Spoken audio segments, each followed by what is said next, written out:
Hello and welcome to Collector Creations. In this anatomy of a Blu-ray, we're looking at Imprint's latest, is it their latest? Imprint Asia. It's at least their newest sub-brand of a sub-brand of a sub-brand. I haven't bought any of these Imprint Asias before, but I found Hero at JB and I was like, sure, I guess I'll spend $65 on it. Do I think it's worth the money?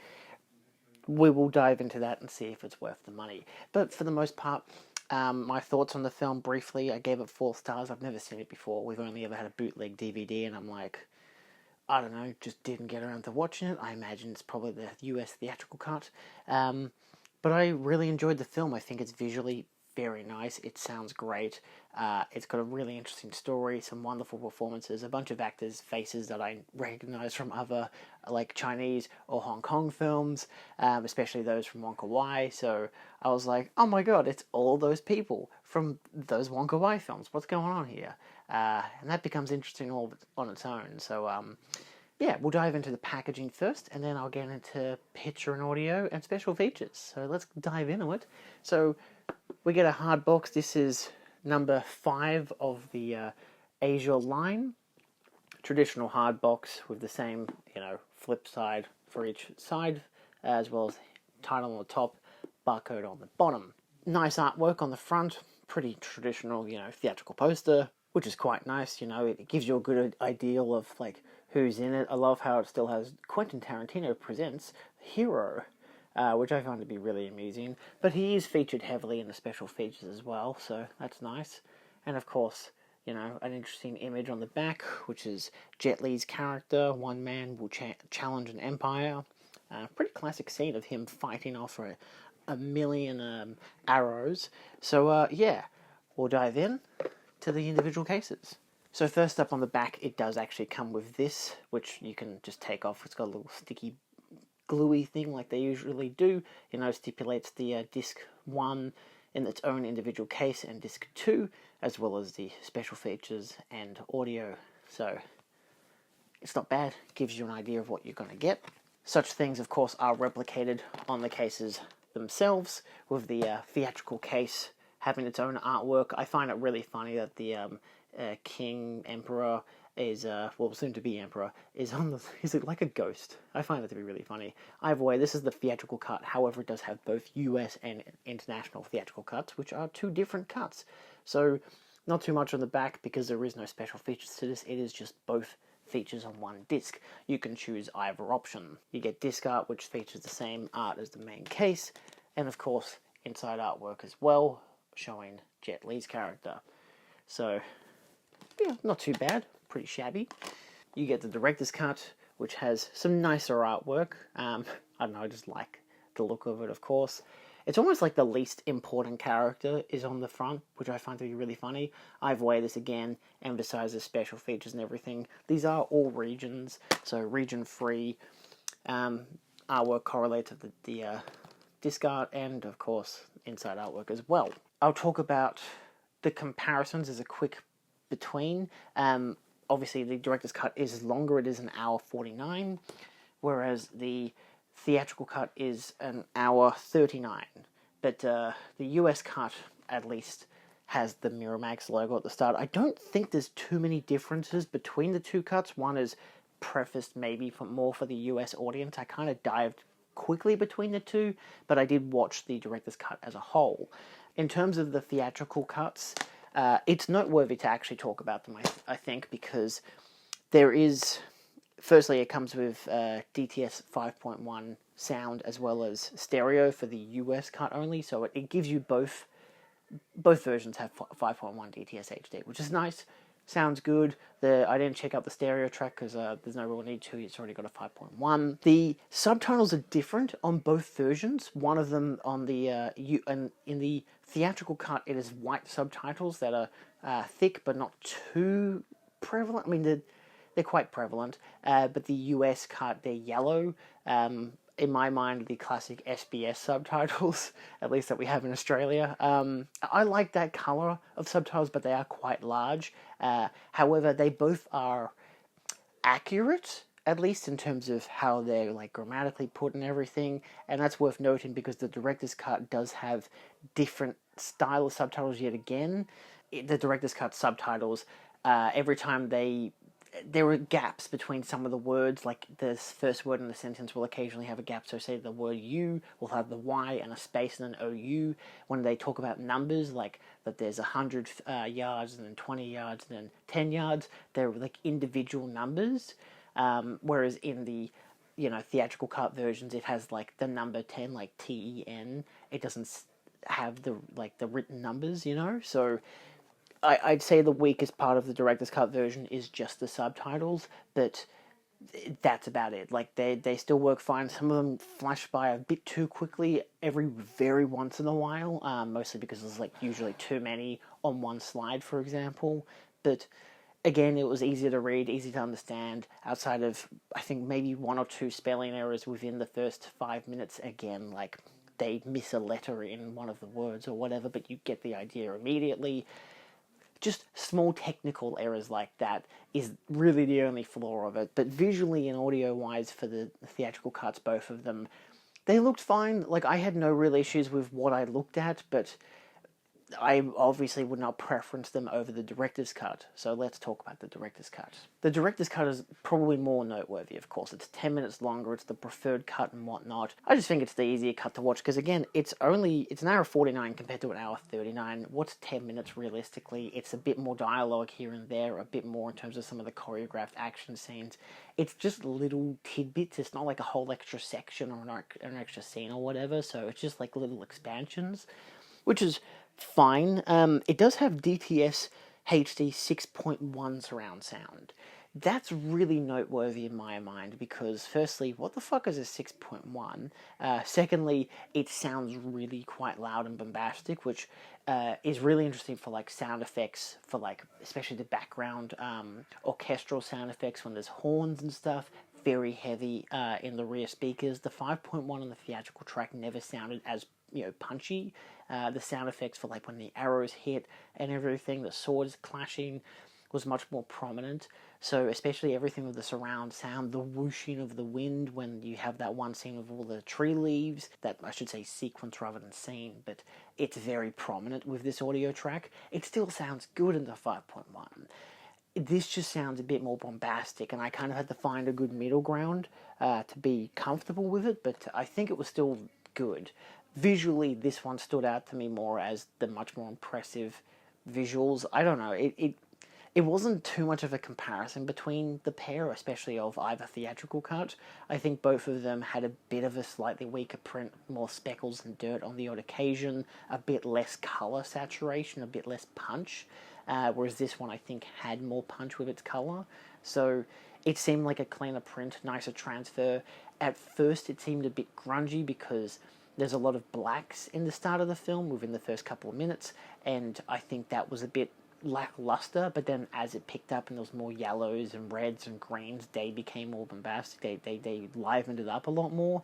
I think the darker scenes at the start, which again showcases like the evil king's army or whatever, I think if they had a 4K UHD kind of thing or a good 4K scan, it would really bring out those blacks more, bring out the textures. But obviously this is not a 4K scan or anything, so it's not going to do so. But given I've seen Crouching Tiger, Hidden Dragon on 4K UHD, that looks exceptional. This could look exceptional as well, but I do think this is a decent version if you don't have it at all, especially if you don't have it in Australia, because I know that there is a version in the US, but I don't believe it's the director's cut. I might be wrong there, but I would definitely recommend probably buying the set just for the director's cut alone. However, this does have the special features, so picture and audio, director's cut definitely seems to triumph over the other two, but you do have a bit more option with the theatrical cuts. I just go with this. It has a slightly punchier picture, as well as the punchier audio. In terms of special features, it has an interesting selection. You have screenwriter and film critic Tony Raines on Hero, which is a new 2024 exclusive for this release, which, if I'm not mistaken, was about 43 minutes long. It was. It is an extensive history of the film, what inspired it, and the history of the director and Wong Kar-wai. No, Wong Kar-wai isn't a director, it's a different director for this film, in case it is Zhang Yimou. Because I'm great at pronouncing Chinese names, why do I have this job? The guy pronounces names really distinctly, but he also says 2002 as 2002, so... I mean, he's worked with these people. He knows how to pronounce their names a lot better than I ever will, so good for him. It also briefly details the director's cut versus the theatrical cut. It's a really interesting look at, like, the concept of the film, like the Emperor, the controversy that the film faced, and all these different things. The director's career leading up to this, again, kind of him versus Wong Kar-wai, because a lot of this cast is Wong Kar-wai, like his traditional cast and stuff like that. So this film is basically the reason 2046 exists and all this and that. So it's very interesting. And definitely worth watching. The rest of the special features are basically just archival stuff. You have close-up of a fight scene featurette, which is about 8 minutes long and has the cast discussing the three main set pieces, all in English because they actually all speak really good English. Unsurprisingly there. And if you have subtitles turned on for the film, because you actually have to turn on the subtitles for the film, really worth noting, I should have mentioned that earlier, I had to turn the subtitles on. I just went to the audio option, it only had subtitles, I clicked it, turned it on, and I'm like thinking, that's kind of strange that I had to do that. So it doesn't auto-play subtitles.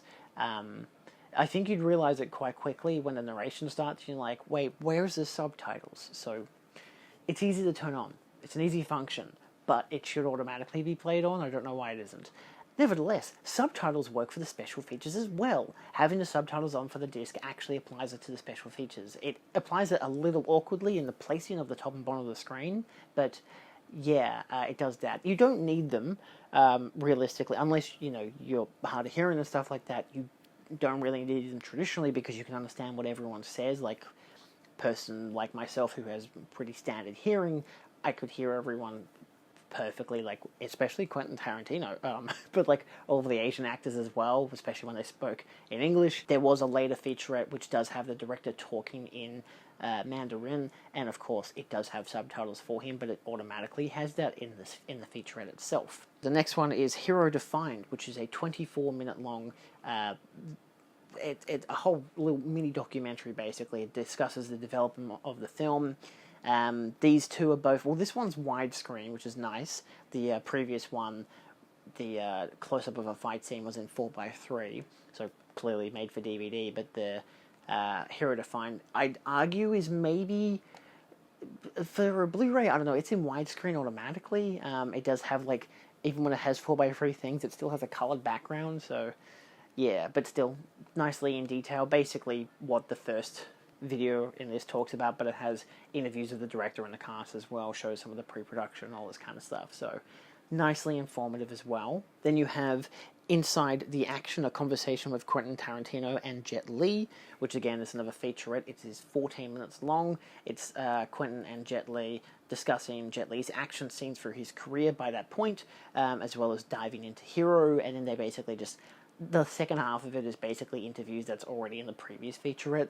A couple more extra lines here, a couple taken out, but not bad, for basically a DVD featurette, because it's Quentin Tarantino presents. He's very Quentin Tarantino, isn't he? And the last one is Storyboards, which is about 5 minutes long. It just compares some of the action scenes with the storyboards on the top and the scene on the bottom. It's low quality. It's kind of a 480p thing made for DVD. Doesn't look the best, but it gives you a good rough idea as to what they originally imagined and how they actually proceeded to putting it into the actual film. So in terms of special features, I think they're all quite nice. Of course, it's nice to have the archival stuff. There isn't any commentaries or anything, but there's enough stuff talking about the film itself. And the new featurette with Tony Raines is quite interesting, because he also had a personal relationship with a lot of these people who worked on these films, so that made it a lot more interesting. From an audience perspective, it was like, oh, this is a guy who actually knows this stuff because he was there. So as an overall, would I recommend the Hero set? Look, personally, if you don't have the film at all, it's the best way to get it. If you're in Australia, definitely. Is it worth 65 Australian dollars, or 69 if you're on their website? I don't, I mean, I don't think so, personally. It's one of those things where usually if they had a set like that with this, which is not unlike Imprint, they always do that with these kind of sets when it has a 2-pack thing, but this could also have easily been a set that was just a slipcover with 2 discs. Like, it didn't need the extra hodgepodge. I don't dislike it. There's nice artwork. It always looks great. Like, Imprint don't do lazy things, but yeah, I feel like either wait for a sale for this one, or if you're really desperate, you just love the film, you really want to get it, go for it. Why not? Hell, I spent the $65. What does it matter? You know, it's one of those things of just like, man, if it was 20% off, I might have been a little happier because it is basically one film, but because it's 3 cuts and new special features and a hard box, like there are elements that quantify it being that price. I'm not overly happy with the price, though. It is what it is. That's just usually how they do their 2-disc special edition sets. But as a set outside of the price, I think it is quite good. Again, if you don't have this film, it's the best way to get it. Again, it's all regions. You get new special feature, plus archival special features. You get all 3 cuts of the film. You get good audio. You get good picture. You can't really go wrong. Like, the only fault I basically have is the director's cut with its subtitles having some just weird technical errors. But again, none of it's like, it just has spacing between some of the letters. It's not something that makes it hard to watch the film at all. So yeah. Anyway, that's Hero. Let me know your thoughts below if you're thinking of getting it, or if you've already gotten it, what your thoughts are. And I'll see you next time. Adios.